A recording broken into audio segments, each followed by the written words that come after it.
Welcome to today's episode of Wellness Wednesdays. I'm Dr. Katherine Y. Brown, your host. Today, I'm excited to have back on Wellness Wednesday none other than Monique Anthony. Welcome, Monique. Thank you. Thank you for the invitation. Oh, absolutely. You know, when we had you the first time, we were at the height of the COVID-19 pandemic and just so many things were happening. So we had to have you come back so we can talk about, what's new. Now, for our viewers around the world who may not have seen the last episode, can you just tell us a little bit about your background so they know about the amazing Monique Anthony? Oh, thank you. You're too kind. As Dr. Brown mentioned, my name is Monique Anthony. I'm the Deputy Director at the Tennessee Department of Health for the Office of Minority Health. We're housed within the Division of Health Disparities Elimination. I've been with the department for about 9 years now, actually, working in various roles. But my passion and commitment has been to service, and working at the health department has been a wonderful opportunity to be able to do that. Oh, I love it. I love it. So let's just jump right into it.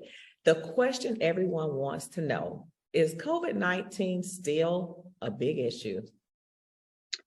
Yeah, there's been a lot of progress in reducing the spread of COVID-19 from the time the pandemic began. In Tennessee, in terms of new cases, COVID-19 has been steadily declining. But as we all know, seasons change, and it's fall time. And so now is a time where we're promoting flu vaccinations. And in addition to that, promoting flu vaccinations, COVID boosters are being promoted.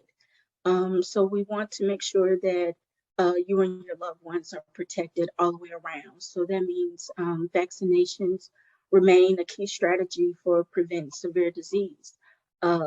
Boosters are important. As we know, the CDC has recommended new COVID boosters for everyone over 12. And so for more information in terms of what that looks like in terms of COVID vaccines, boosters, you can always go to vaccines.gov for updated information. I love it. And so, again, that website is vaccines.gov. Thank you, Monique, for giving us the 411 on COVID-19 and the progress that we've made. So we always see you and other leaders in our community with, the hat on where you're helping other people, right, with health issues. But I want to talk about COVID fatigue because we have all experienced some form of COVID fatigue. But as a leader, particularly in the public health sector, what was that like for you if you've had a moment where you experienced COVID fatigue? Yeah, that's a great question. I mean, we all have experienced COVID fatigue, as you mentioned. I think the moment for me when I noticed that I was experiencing COVID fatigue was when we started to go back outside again. Mm-hmm. As I mentioned before, public health is service to your community, promoting and protecting the health of people in communities where we all live, learn, work, and play. Mm-hmm. And so for the past 2 years, I've been in the trenches along with my colleagues, yourself, trying to provide COVID tests, vaccines, accurate information, and just resources to leaders and everyone across our state. And so sometimes when you're in it, you're not so focused on, you're so focused on accomplishing the task at hand that it really doesn't hit you until you come up for air. And so I would say for me, there were moments throughout these 2 years where I kind of felt, over COVID because, watching TV for the last, 2 years or even the first year and a half, I tried to watch TV to make sure that I was wasn't missing anything that could be helpful to our community engagement, outreach, and other strategies. And, watching all that, can kind of take a toll on you. So I think moments like that is when it's like, okay, can this be over? Absolutely. What do you do to stay healthy? What do I do to stay healthy? I think for me, it is trying to create balance in my life. Uh, Nice. Trying to make sure that I'm spending time with my family and close friends. I think that is what gives me joy. That's what recharges me, Mhm. and then also paying attention to my body more and my overall health more. Paying attention to uh, uh, when I may feel high or low, and getting still to figure out, what that may be. It could be I may need to uh, increase my vitamins. I might not have taken some vitamins or something, and so my energy is kind of low. But really, just trying to be intentional about paying attention to my health in general. I love it. What tips or advice can you give people to improve their overall wellness? So I would say, first and foremost, paying attention to your body, your overall health. Our goal is to live a whole and abundant life, and it Mm. starts with us. It starts with you and your wellness. People, can give you tips all the time, but we have to decide within ourselves what will work for us. Yeah. What is our motivation, and to be and stay healthy, and what will sustain us. And so I guess my overall tip would be just to have a made up mind, Mm. that you want and deserve to be well and function at your most optimal level. Oh, Monique, that is so powerful. I don't even want people to miss what you said. Basically, you deserve it, right? And you Yeah, owe it to yourself to be well. And when we find that things make us unwell, actually being able to know if that's something that we should no longer even pursue if we feel unwell. So yeah, owing it to yourself first. And it seems like sometimes pre-pandemic, we did things because we had to do it or we thought it mhm, was the right thing to do. But coming out of COVID, what I hear people saying is like, hey, if it doesn't make me well, I'm walking away from it. And so right. you spoke to balance and just so many other things. And I really appreciate you sharing that. Absolutely. Yeah. Thank you. Is there anything else that you want to share? Because on Wellness Wednesday, you are family, and we will just talk to you and talk to you. So give us your thoughts on some other things that you want to share with us today. Sure. So, I mean, as we know, just in general, COVID did not discriminate. We know that it put a spotlight on all the inequities that exist and the disproportionate impact on communities of color, and how we've had a long-standing history around health disparities, and how chronic conditions, really disproportionately impact minority populations.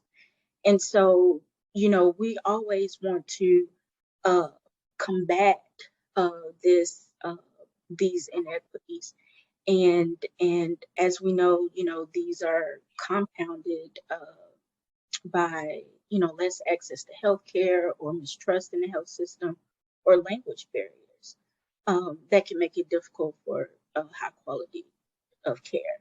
And so, with all of that we already know, just thinking personally, as well as what you can do professionally in the community, I would say that just continue to seek knowledge and information. um, Speak to your healthcare provider. Make sure that you and your family are being protected by getting the vaccine or your booster or any other appropriate vaccinations. Mhm. uh, Hand washing, and also still getting tested periodically, and to make sure that you're still COVID negative, or if you feel any symptoms, getting tested. Additionally, on the other side, in terms of, you know, what we can do in the community. I feel that, again, educating on ourselves on those things that are important to us and advocating for them, getting involved in the local community, uh, finding that need that that you know is a concern in your local community, and working to try to eliminate that. And that really includes, you know, volunteering at your church or local civic organization, community center, or local health department. Mhm. Um, I think that those are some key things that I would like to share. I love it because I mean, you spoke to it, what I hear you saying is start within with yourself first. Yeah, And you took us to family, making sure we take care of our family and then taking care of the community. And that intersection, the way you described it is poetic, right?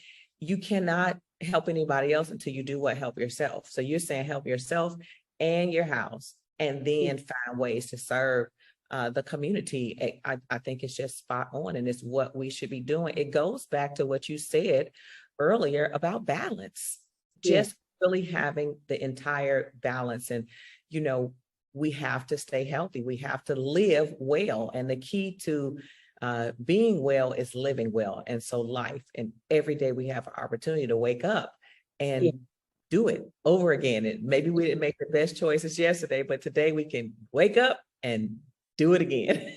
yeah. And Dr. Brown, most one example that comes to mind that I guess never really thought of before, but it kind of makes sense is, you know, when you're traveling and you're on the airplane and the flight attendants are giving you, you know, their spiel in terms of being safe, and they talk about putting the mask on you first and then helping others. I mean, that is something that is so true. But I think for a lot of us, especially, uh, you know, caretakers, we tend to make sure that everybody else is okay first, then ourselves. That's And right. so I think, you know, we truly, truly, you know, it's a collective effort, take care of each other, and but also to know that you're worth, you know, having optimal health, because if you're empty, how can you serve others? Oh my goodness. Listen, that's tweetable. We need to put it on a billboard. If you are unhealthy, how can you serve us? Monique, we didn't have that conversation before, right? Community people, we were just on the front lines. We served, and we really Yeah, didn't think about it. yeah, yeah. We got to reimagine. So how do people find you, your work? How can they stay connected with you? Because I know people want more of Monique Anthony. How can they find you? Oh, yeah. So you can find our team.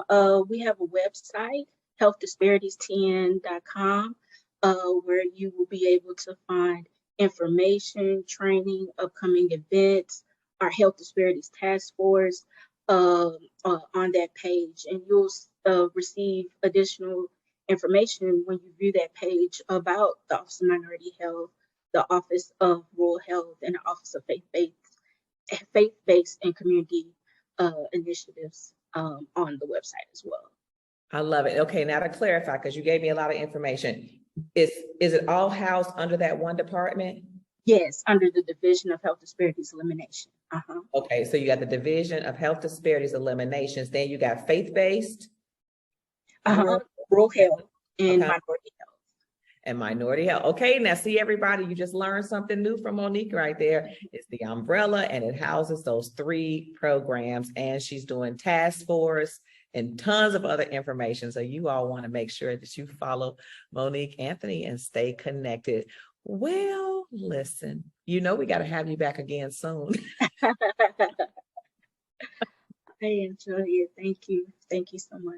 Oh, thank you. And just thank you for being here, for sharing your wisdom from a personal perspective and your knowledge from a public health perspective. We could not do all the things that we do in the community without leaders like you who are assisting us and connecting people. And so just keep connecting those dots and helping us to all live well as we go through the post-COVID, right? We're still in it. Yeah. In kind of post is long, long as we go through the long haul. So thank you again. And for our viewers around the world, you just met Monique Anthony. Now she shared her website, contact information. Be sure to go to those pages and share that information with other people who need to know about the work and the resources that her team is providing for our community. And please be sure to like this message, share this message, make a comment below about how much you enjoyed this message, and then tune back again for the next episode of Wellness Wednesdays. I am Dr. Katherine Y. Brown, your host, and I look forward to seeing you soon. Let's live well, everyone. Have a great day.